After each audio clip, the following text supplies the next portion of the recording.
Shalom semua saudara-saudaraku, brothers and sisters yang dikasihi Tuhan. Apa kabar? Tetap sukacita dan semangat? Amin. Karena kita punya Tuhan yang sangat baik dan selalu baik dalam segala keadaan. Pada kesempatan kali ini saya ingin membagikan sebuah tema yang berhubungan dengan pandemi yang sedang kita alami.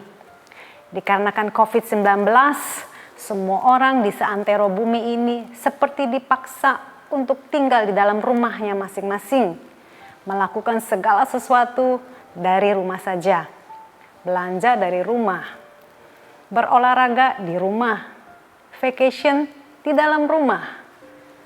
Semuanya aktivitas dilakukan di dalam rumah, termasuk bekerja di dalam rumah dengan istilah yang sudah kita kenal, yaitu work from home. Nah, kali ini saya ingin memberi judul yaitu WFH, yang pasti bukan work from home, tapi worship from home. Apa itu worship from home?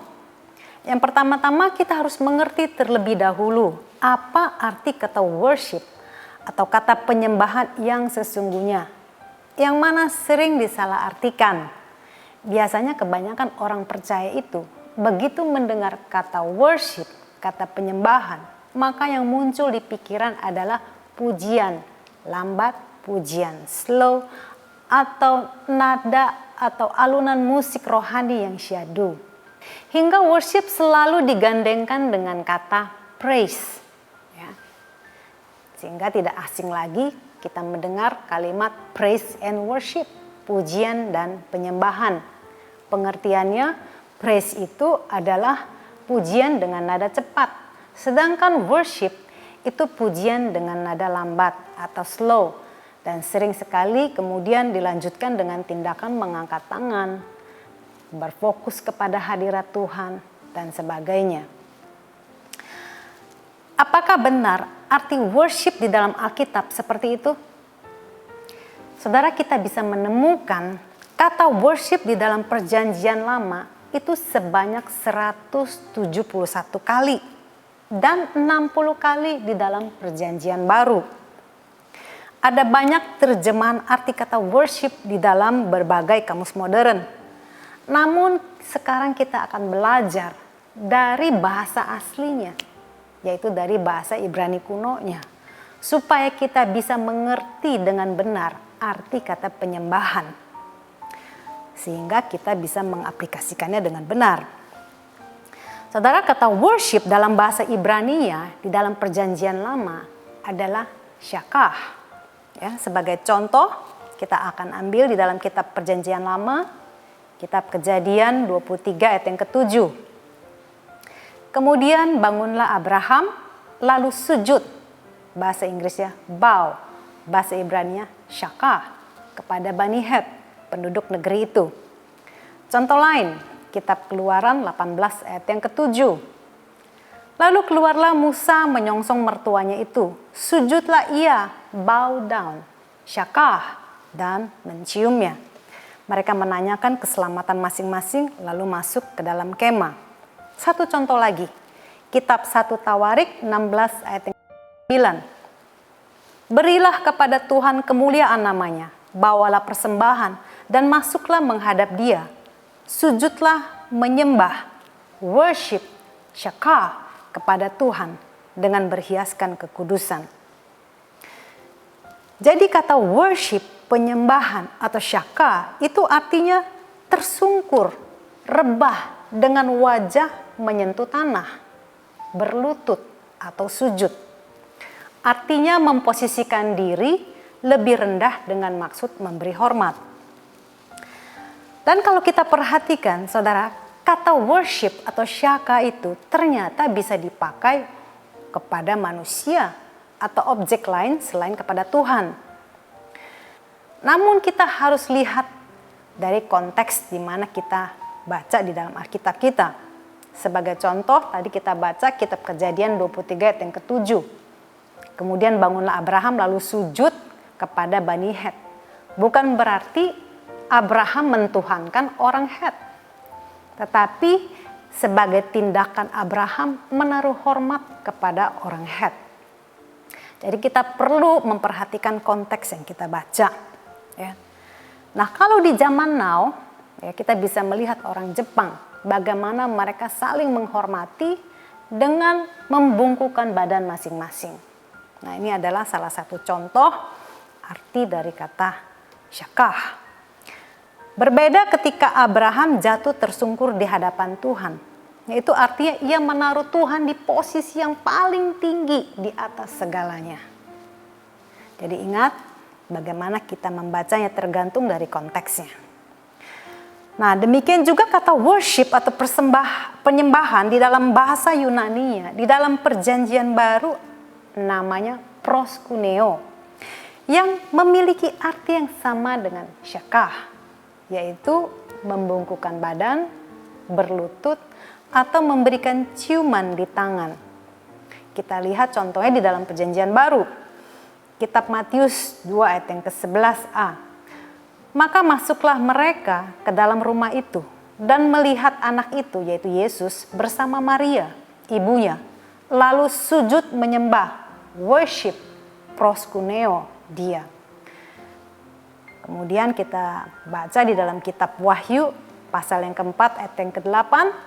Dan semua malaikat berdiri mengelilingi tahta dan tua-tua dan keempat makhluk itu. Mereka tersungkur di hadapan tahta itu dan menyembah, worship, proskuneo Allah.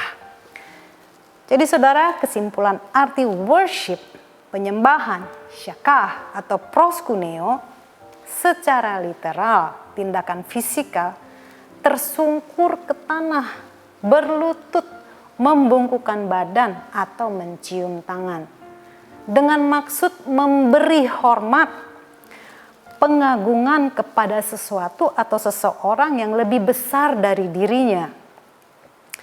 Nah sekarang kita mengerti bahwa tindakan worship atau penyembahan tidak ada hubungannya dengan pujian lambat atau pujian slow, baik yang dinyanyikan di gereja, di rumah, atau waktu kita saat teduh. Menyanyikan lagu pelan itu artinya sama dengan menyanyikan lagu cepat. Di dalam Alkitab itu bahasa aslinya adalah halal, yaitu akar kata dari haleluya atau yadah yang artinya memuji, mengucap syukur dalam bentuk nyanyian, mazmur dan perkataan. Ya, kita bisa ambil dari Mazmur 100 ayat yang keempat. Masuklah melalui pintu gerbangnya dengan nyanyian syukur, ke dalam pelatarannya dengan puji-pujian, praise, halal, bersyukurlah kepadanya dan pujilah namanya. Jadi alangkah tepatnya kita menggunakan kata dalam bahasa Indonesia, pujian penyembahan, pemimpin pujian, bukan pemimpin penyembahan, bukan worship leader. Karena kalau kita menggunakan kata worship leader, berarti saudara dan saya pada waktu memuji Tuhan harus dalam keadaan tersungkur, wajahnya mencium tanah. Jadi kita sudah mengerti bahwa pujian, lagu slow, lagu cepat itu sama dengan praise, berbeda dengan arti worship atau penyembahan yang dilakukan secara fisikal. Demikianlah arti kata penyembahan, syakah, proskuneo, secara literal, secara fisikal. Nah, bagaimana artinya di dalam spiritualnya, arti kerohaniannya? Ini yang penting. Di dalam Yohanes 4 ayat yang ke-23, tetapi saatnya akan datang dan sudah tiba sekarang bahwa penyembah-penyembah benar akan menyembah Bapa dalam roh dan kebenaran. Sebab Bapa menghendaki penyembah-penyembah demikian. Rupa-rupanya penyembah yang dicari-cari Bapa menurut Tuhan Yesus adalah penyembah yang menyembah dalam roh dan kebenaran. Apa yang dimaksud dengan menyembah dalam roh? Di dalam Yohanes pasal yang keempat ini menceritakan Tuhan Yesus berjumpa dengan wanita Samaria di sumur Yakub. Dan terjadilah percakapan di antara mereka. Nah, pada intisarinya Yesus ingin mengajarkan kepada wanita Samaria dan juga kepada para pembaca budiman bahwa penyembahan macam apa yang dicari Bapa. Di zaman perjanjian lama, baik orang Samaria, yaitu orang Yahudi campuran maupun orang asli Israel, menyembah Tuhan dengan cara tersungkur sampai wajah menyentuh tanah, itu di satu tempat yang mereka sudah tentukan, yang mereka sudah tetapkan. Bagi orang Samaria, mereka menyembah Tuhan di Gunung Gerizim. Sedangkan bagi orang Israel asli, mereka menyembah Tuhan di kota Sion, yaitu Yerusalem. Namun Yesus mengajarkan bahwa penyembahan yang dicari-cari Tuhan bukanlah masalah tempat, bukanlah masalah fisikal. Tapi yang dicari Tuhan, yang dilihat Tuhan, itu penyembahan yang keluar dari manusia itu sendiri.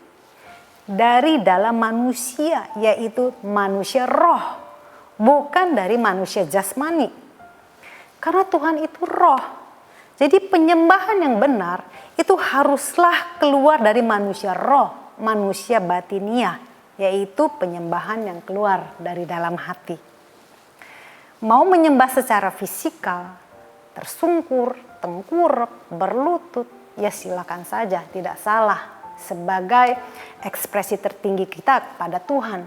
Namun yang terpenting menurut Tuhan adalah bagaimana sikap hati kita ketika kita datang menyembah kepada Tuhan. Apa yang Tuhan inginkan bagi seseorang ketika datang mendekat kepada Tuhan adalah hati yang rindu mencari wajah Tuhan, hati yang hancur, hati yang ingin mengenal Tuhan. Itulah yang disebut penyembahan dalam roh.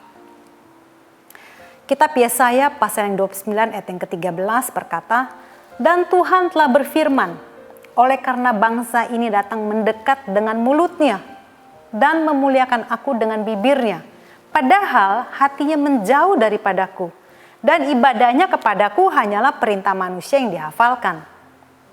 Orang yang rajin memuji Tuhan, yang rajin baca Alkitab, berbuat baik, berbuat amal kepada sesama, belum tentu saudara mereka memiliki hati yang melekat kepada Tuhan. Tetapi orang yang datang menyembah kepada Tuhan dengan hati yang hancur, hati yang rindu mencari wajah Tuhan, itulah penyembahan dalam roh. Nah, selanjutnya kita akan belajar apa sih yang dimaksud dengan menyembah dalam kebenaran. Saudara, kata penyembahan pertama kali atau pertama kali muncul itu di dalam kitab Kejadian. Ya, kitab Kejadian pasal yang ke-22 ayat yang ke-5.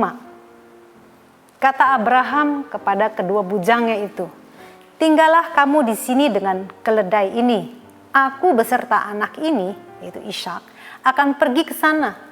Kami akan sembahyang, worship, kami akan syaka. Sesudah itu kami kembali kepadamu." Abraham naik ke atas gunung Moria bukan untuk menyanyikan lagu slow, saudara. Bukan untuk mengangkat tangan, bukan untuk berdoa atau berbahasa lidah. Tetapi apa yang dilakukan Abraham adalah untuk mempersembahkan Ishak sebagai korban bakaran, seperti yang Tuhan perintahkan kepadanya. Itulah yang disebut dengan penyembahan.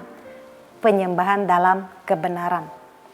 Penyembahan dalam kebenaran adalah penyembahan yang didasari oleh rasa takut akan Tuhan. Apa itu takut akan Tuhan?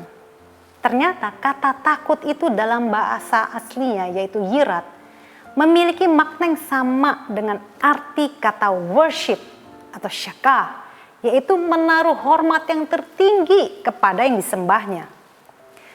Seseorang yang takut akan Tuhan adalah orang yang menaruh hormat yang tertinggi kepada Tuhan. Maka otomatis ia akan mentaati semua perintah Tuhan di atas segala-galanya, seperti yang dilakukan Abraham. Coba kalau kita perhatikan, orang zaman now, orang percaya zaman now, banyak yang sudah tidak punya lagi rasa takut akan Tuhan. Hidupnya suka-sukanya.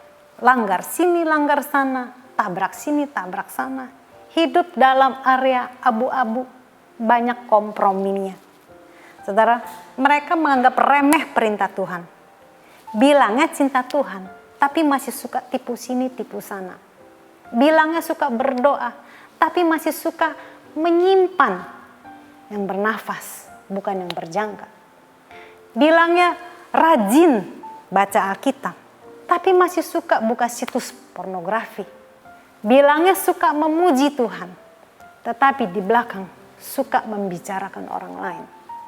Nah, demikianlah orang-orang yang tidak takut akan Tuhan. Saudara, coba perhatikan. Ada satu kesaksian mengenai takut akan Tuhan. Seorang hamba Tuhan yang bernama John Bevere, mungkin banyak yang sudah kenal, bercerita satu kali ia mengunjungi seorang hamba Tuhan besar. Hamba Tuhan yang terkenal di zamannya, yang bernama Pastor Jim Bakker. Pasti saudara sudah pernah dengar. Nah, ia mengunjungi Pastor Jim Bakker di sebuah penjara. Karena pada waktu itu Jim Bakker ditangkap dan dihukum karena menyelewengkan dana gereja. Kehidupan rumah tangganya pun hancur berantakan. Karena pada waktu itu pun dia berselingkuh dengan sekretaris pribadinya. Lalu mereka berjumpa, berbicara panjang lebar. Kemudian di akhirnya Pastor John Bevere bertanya kepada Pastor Jim Bakker. Dia bertanya dengan pertanyaan seperti ini. Sejak kapan cintamu terhadap Tuhan mulai pudar? Sejak kapan sih perasaanmu mulai menjadi dingin terhadap Tuhan? Lalu dijawab, oh aku selalu cinta Tuhan. Jawabannya itu membingungkan Pastor John.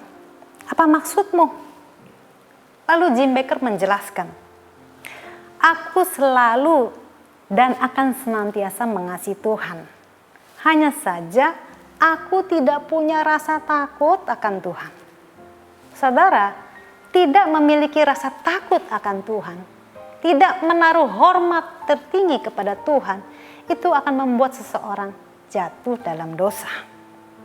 Dan itu persis seperti yang dikatakan Amsal 16 ayat yang ke-6. Dengan kasih setia, kesalahan diampuni. Karena takut akan Tuhan, orang menjauhi kejahatan. By steadfast love and faithfulness, iniquity is atoned for. And by the fear of the Lord, one turns away from evil. Seseorang bisa menjauhkan kejahatan. Kenapa? Karena Tuhan yang pimpin jalannya. Persis seperti Mazmur 25 ayat 12 katakan, siapakah orang yang takut akan Tuhan? Kepadanya Tuhan menunjukkan jalan yang harus dipilihnya. Jadi saudara, kesimpulan dari penyembah yang menyembah dalam roh dan kebenaran adalah seseorang yang pertama memiliki sikap hati yang benar di hadapan Tuhan. Yang kedua, memiliki rasa takut akan Tuhan dengan menaruh hormat tertinggi kepada Tuhan. Yang ketiga, menaklukkan diri di bawah kekuasaan Tuhan, tunduk kepada perintahnya, submission to His commands. Akhir kata, apa itu worship from home?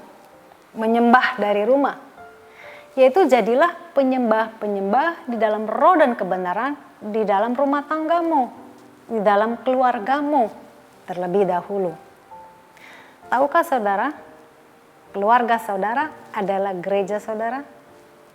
Matius 18 ayat 20 berkata, Yesus berkata, sebab di mana 2 atau 3 orang berkumpul dalam namaku, di situ aku ada di tengah-tengah mereka. Coba dicek, apakah keluarga kita, yaitu gereja kita, ada kerinduan mencari wajah Tuhan? Apakah keluarga kita adalah keluarga yang takut akan Tuhan, yang menjauhi kejahatan, dan sebaliknya mencintai perintahnya? Penyembahan sejati kita itu bukan dimulai di gedung gereja, saudara. Bukan di kantor atau di luar sana, tapi dimulai dari rumah kita masing-masing. Ketahuilah, kita hidup di akhir, di ujung dari zaman akhir. Pertama-tama yang ingin dilakukan Tuhan adalah mengembalikan hati bapak-bapak kepada anak-anaknya dan hati anak-anak kepada bapak-bapaknya. Artinya apa? Artinya pemulihan pada keluarga jasmani dan rohani itu yang akan Tuhan lakukan di akhir zaman ini terlebih dahulu. Benar, ada banyak keluarga-keluarga yang masih dalam perbaikan, atau boleh dikata masih dalam keadaan berantakan. Tapi bukan berarti kita sebagai orang percaya tidak bisa menjadi penyembah dalam roh dan kebenaran di dalam rumah tangga kita. Seorang suami yang tetap mengasihi dan setia kepada istrinya, itulah yang disebut penyembah sejati. Dilakukan karena ada rasa hormat terhadap Tuhan, sekalipun mungkin istrinya sering melawan atau bikin kesal hati. Seorang istri yang tetap tunduk dan melayani suaminya itu adalah penyembah dalam roh dan kebenaran. Dilakukan karena ada rasa takut akan Tuhan. Meskipun suaminya masih suka kasar, tidak setia, tidak menjalankan fungsinya sebagai imam. Atau seorang anak yang selalu punya sikap hormat terhadap orang tuanya adalah penyembah yang dicari-cari Tuhan. Sekalipun orang tua yang sering memancing kemarahan.